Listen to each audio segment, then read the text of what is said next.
Declan leaned against the glass wall of his office, his eyes on the street below, where his stalker moved through the crowds, a pool float of some sort under her arm. She was disrupting the flow of traffic, suits skirting around her bright pink sweater standing out in the crowd. She came to a stop next to the corner trash can and tried to stuff the item into the swinging door. It wouldn't fit, and she pulled it out, shaking out the design and attempting to feed it lengthwise. He squinted, trying to see the item. Yep. He'd questioned the brief glimpse he'd gotten of her in the crowd, chanting her nonsense. But it was, in fact, a penis. Behind her, a man tried to help, reaching over to open the can. Any hope she would turn her fixations on him ended as she held up a hand in a clear stay-away-from-me gesture. What was this girl's deal? Deck! He turned away from the view. Nate held open the door to his office, his brow raised. You coming? Yeah. He followed his partner out into the lobby, attempting to focus on their upcoming meeting. The client was coming in from New York City to review their proposal for a sprawling business complex. They were one of 3 firms up for the job and needed this one. The market crash hadn't been good for business, especially for a new company still trying to find its legs in market share. Purple people eaters? Is that what she'd said? You got the presentation? Nate asked. Yeah. Nate pulled open the door of the conference room, and Declan got a glimpse of the client, Binta Aldrete, a 30-year-old tech exec who had already verbally roasted Nate over their initial proposal.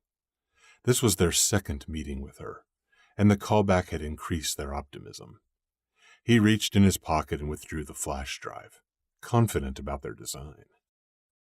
What Declan couldn't figure out was what had brought this stalker into his life. The Purple People Eater episode hadn't been her first crazy moment.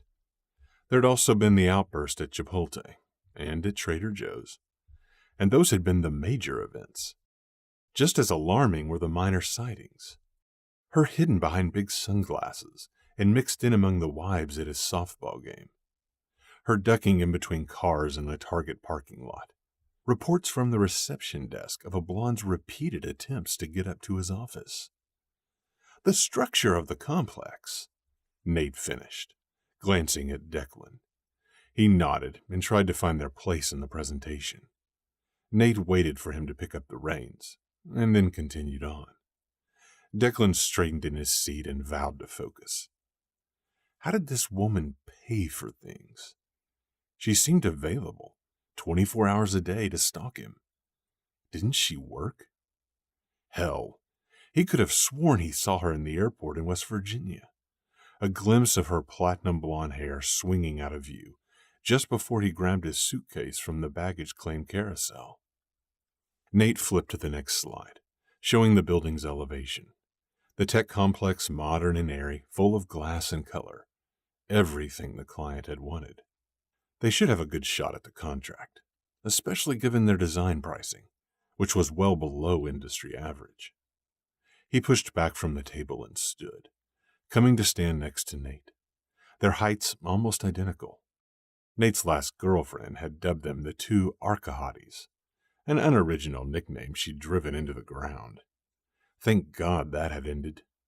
But the nickname had stuck, popping into his head whenever he joined Nate.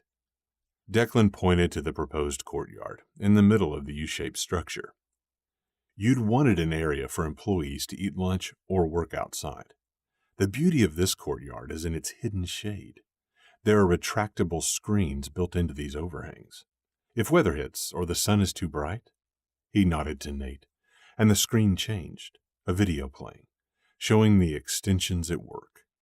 Binta smiled, her first positive response, and Declan felt relief flood his chest.